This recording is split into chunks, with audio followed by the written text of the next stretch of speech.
On today's episode, we'll be talking about shadow people, camouflaged entities, and the rake. These stories and more on this edition of Paranormal Mysteries.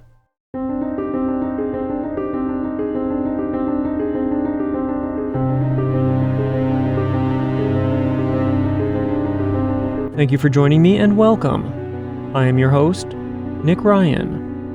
And before we start today's episode, I'd like to thank Kelly for their support and generosity. And if you enjoy the show, please consider following, sharing, and reviewing the podcast. This supports us by helping new listeners to discover the show. You can also support us at patreon.com/paranormalmysteries or at buymeacoffee.com/paranormal.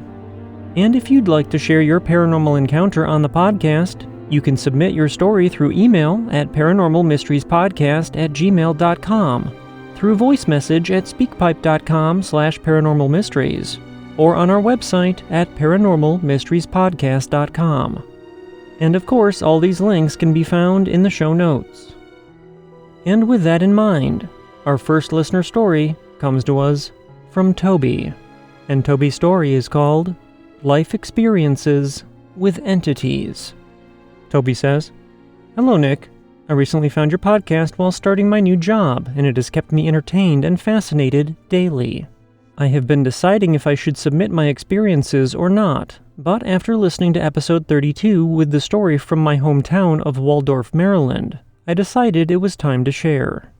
Growing up, I have always had a fascination with the paranormal, as did my mom and a few grandparents, so my interest was always encouraged.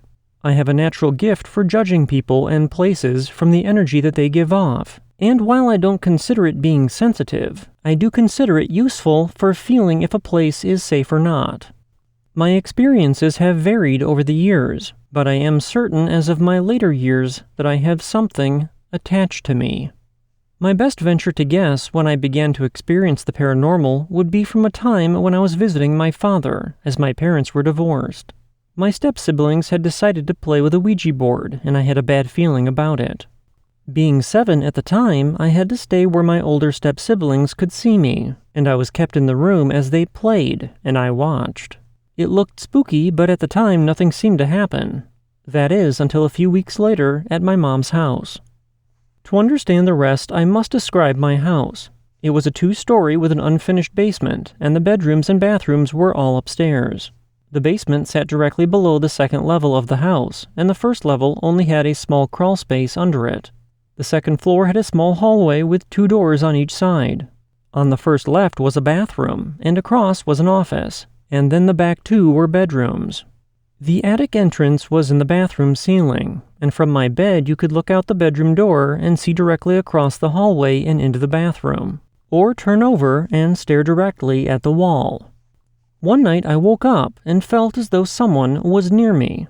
I was facing the wall, but it was like pressure was at my back. That's when I felt something hit the bedsheets, as though plopping down. It was something small. We had 2 cats at the time, and when I began to feel what felt like cat paws stepping on the bed up towards my midsection, I rolled over to grab whichever cat that it was for protection. But when I did, nothing was there, and just as quickly, the pressure was gone. Years later, in my early teens, and my mom and stepfather decide it's time to rearrange my room, as they dictated most of my life, unfortunately. My bed now sat in a way that both sides could be used to get in or out, and my headboard was against the wall, but I still had the same view into the bathroom. I had learned quickly once that the bed was rearranged to be asleep quickly. If my parents went to sleep and I had not after so many hours, I would begin to see what looked like figures running just around the edge of my bed. The best I can describe it is perhaps like a small shell or bald head, but all back and no reflections. They creeped me out, but my cats also did not mind them, and my mother had told me that if an animal reacts bad, then it's a clear sign of trouble. So I tried to just forget about their creepy factor and sleep. And the only time this was impossible was when they would whisper back and forth. It was like a hushed conversation where I knew they were talking, but just low enough that I couldn't make out the words. The creepiest event, however, happened one night when I woke up from a dead sleep, facing my doorway. Looking out, I saw a figure in the bathroom. She appeared to be a young girl in a white dress or nightgown. Her expression was blank, but didn't feel threatening.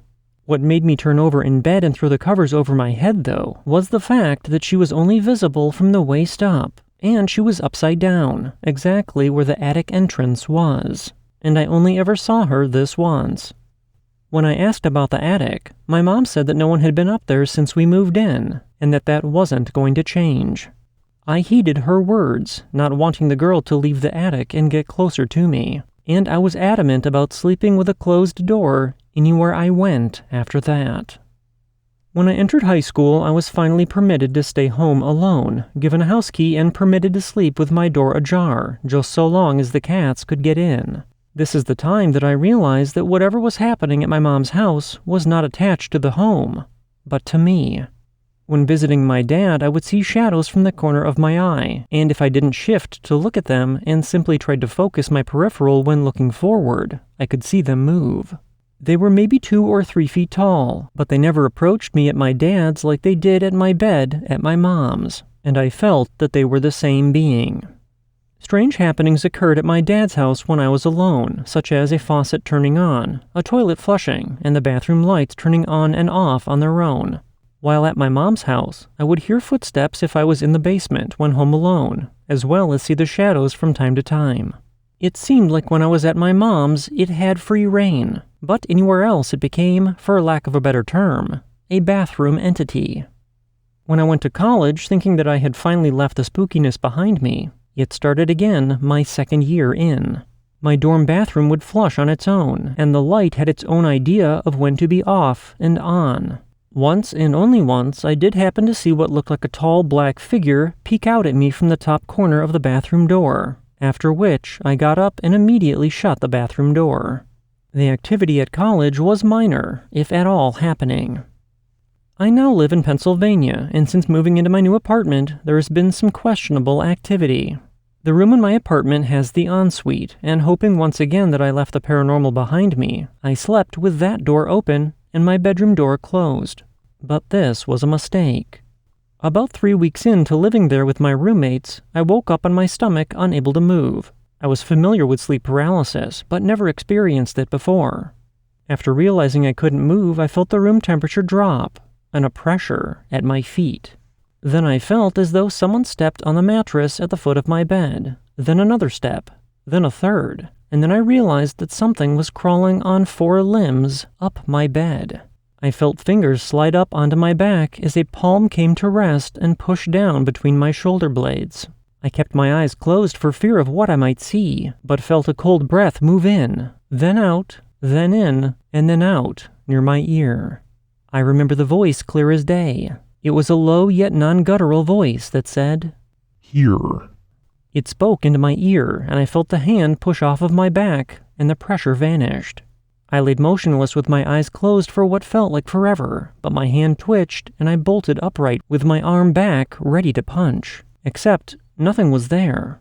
It took a few days, but I eventually told my roommates what had happened, and they confided that they had heard footsteps in my room a few times when I wasn't home, and sometimes in the common or living room. A few minor instances happened afterwards, such as things moving locations and sounds, usually every few months or so. Once we did find a knife on the counter after everyone had gone for the day. I can say, as being the last one to leave and the first one to come in, that the knife was not there when I left. Another time, I was meeting my roommates and coworkers for a movie, and I was in a rush. While closing the door, I fumbled for my keys, when the deadbolt locked itself. I ended up being late because I went back in to search the apartment for an intruder. I live in a new place now, still with roommates, but for over a year nothing has happened aside from some random footsteps and a light shutting off on its own. Until recently. I have started to listen to your podcast as well as others on paranormal topics. I feel like whatever it is has picked up on this, and the other night decided to show itself. I remember being unable to sleep that night, and if I did, I couldn't stay asleep.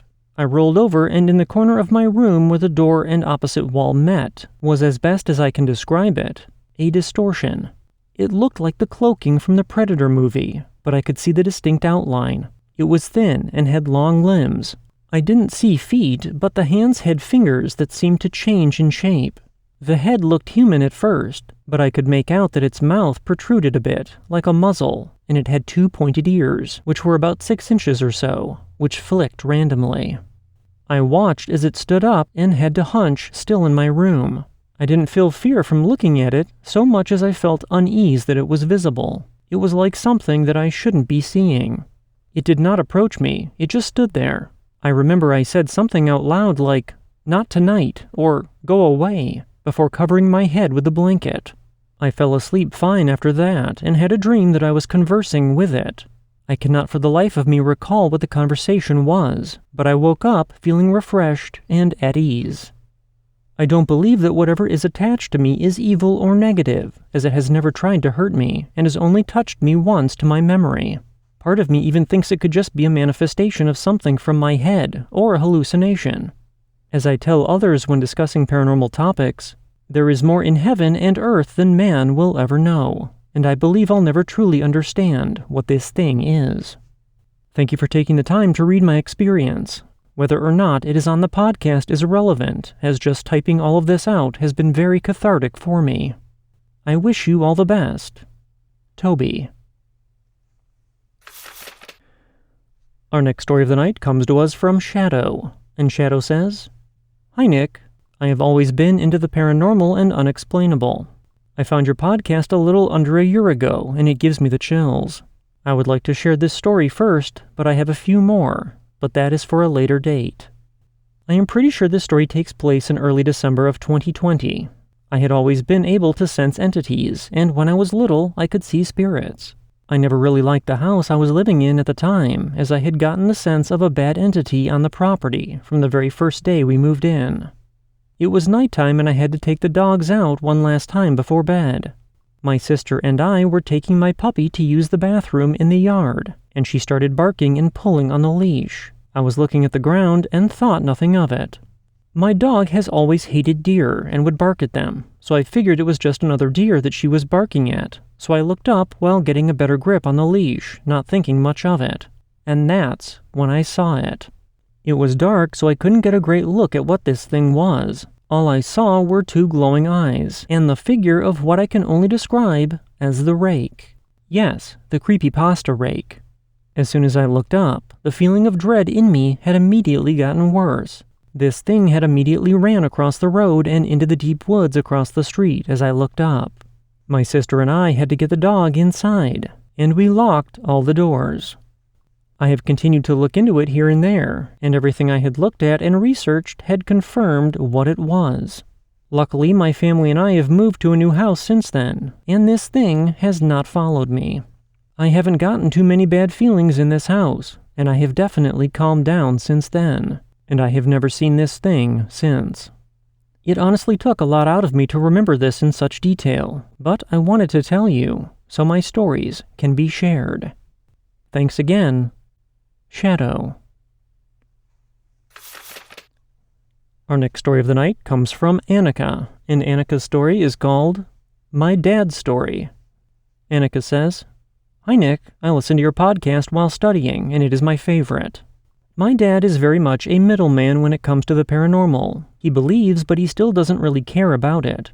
I live in Washington State up towards Canada, and recently my town has had posters all over downtown saying to text a given number if you're seeing shadow people or other similar entities, and he brought this up because of something that he saw a week or 2 ago. He said he was having a really difficult time falling asleep. Him and my mom sleep in separate rooms and always have. We have a really big dog that sleeps with him, and she is not afraid of much. He said she was quivering up next to him, and he didn't know why, as this was very unusual for her.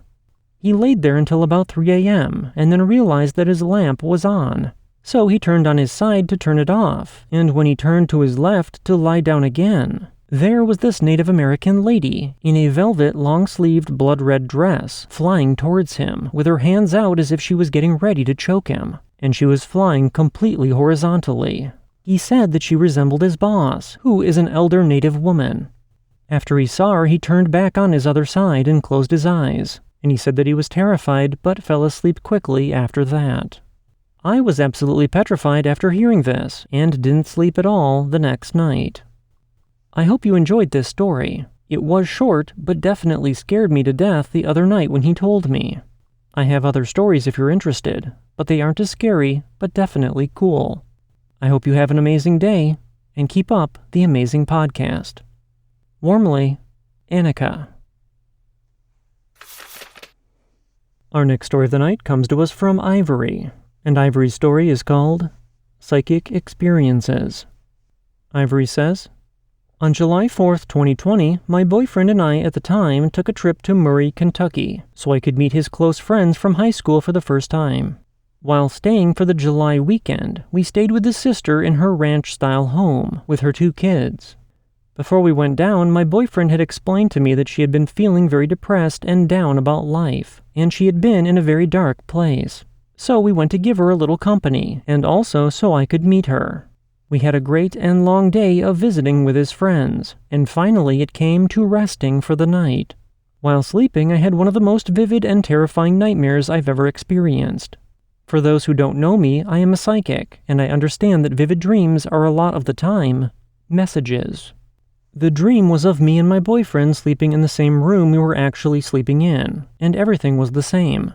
The room was at the end of the house, opposite of the front door. Everything was the same, except I kept thinking to myself over and over again, close the door so she doesn't get in. As my anxiety started to rise, I could hear footsteps coming down the hall up to my room. Also, I'd like to add that the way the room was set up, the door was facing my side of the bed. So on my side of the bed, it was the nightstand and then the door.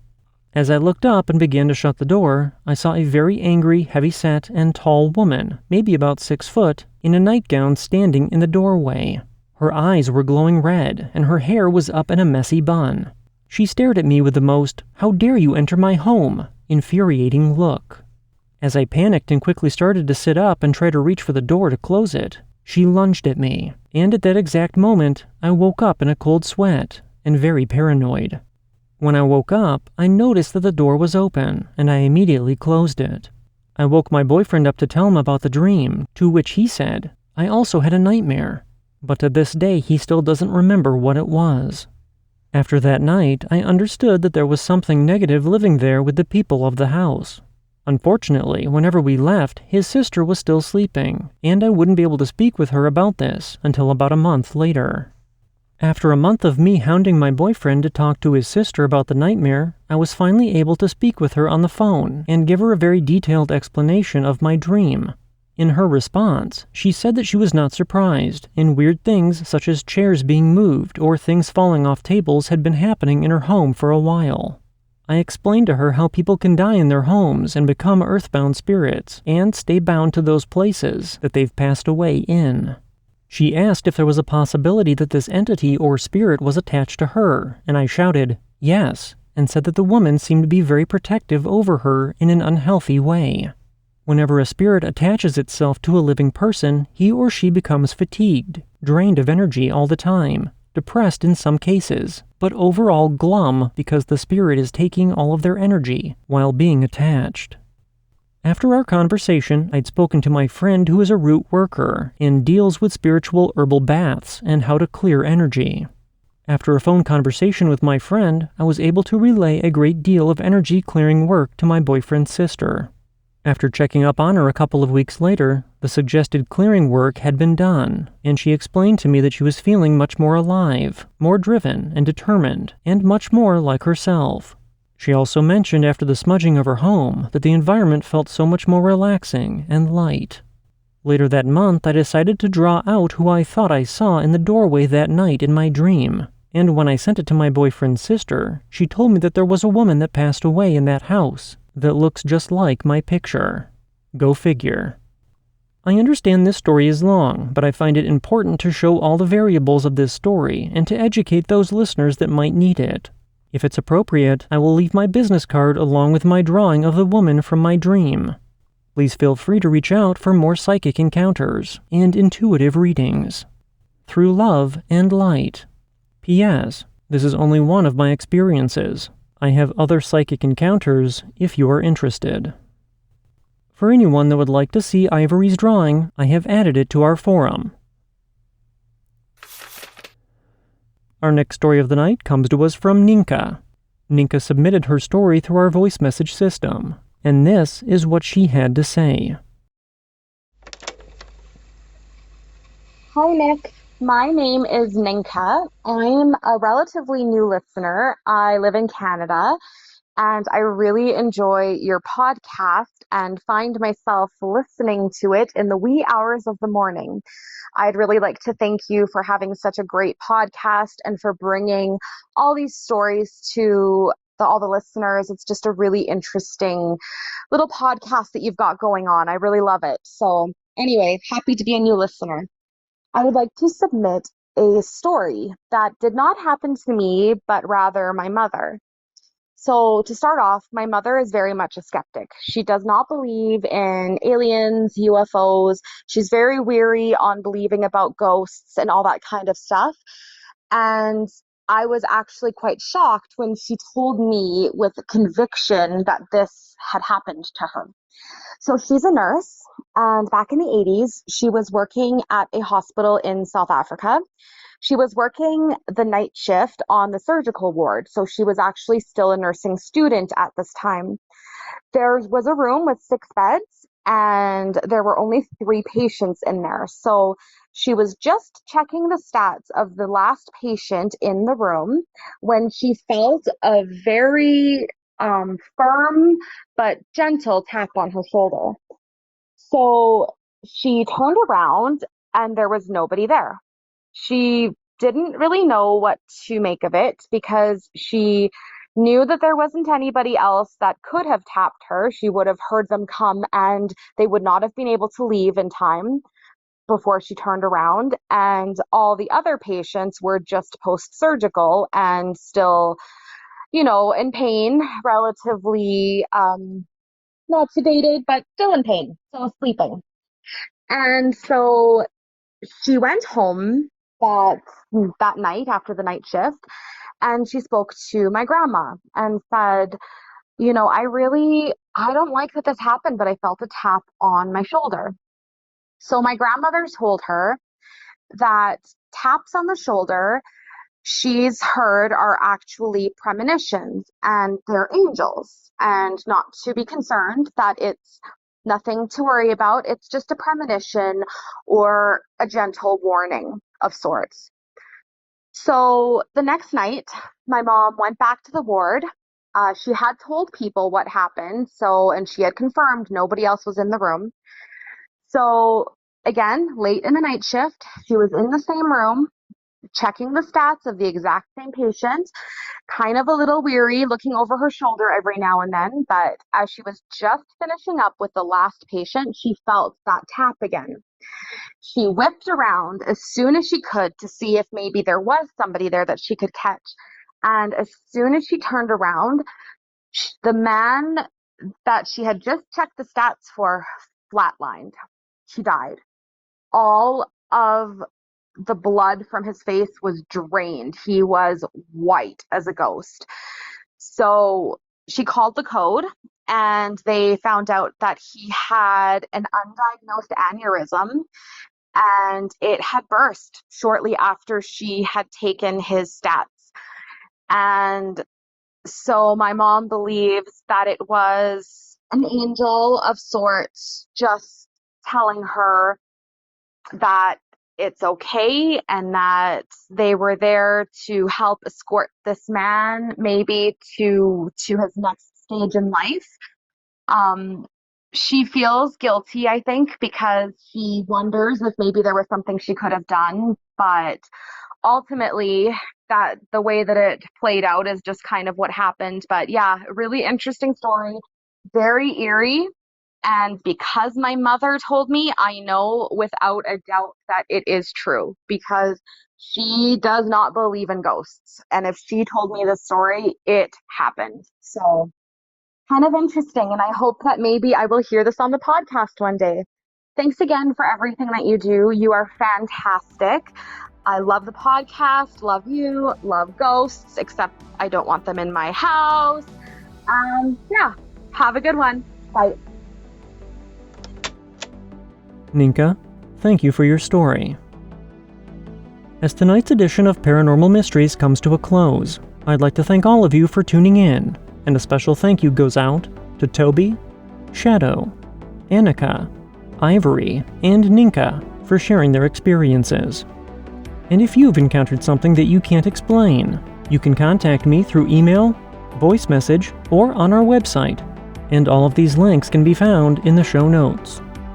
Until next time, I hope you all have a safe and healthy rest of the week, and we'll see you back here on Friday as we uncover even more experiences involving paranormal mysteries.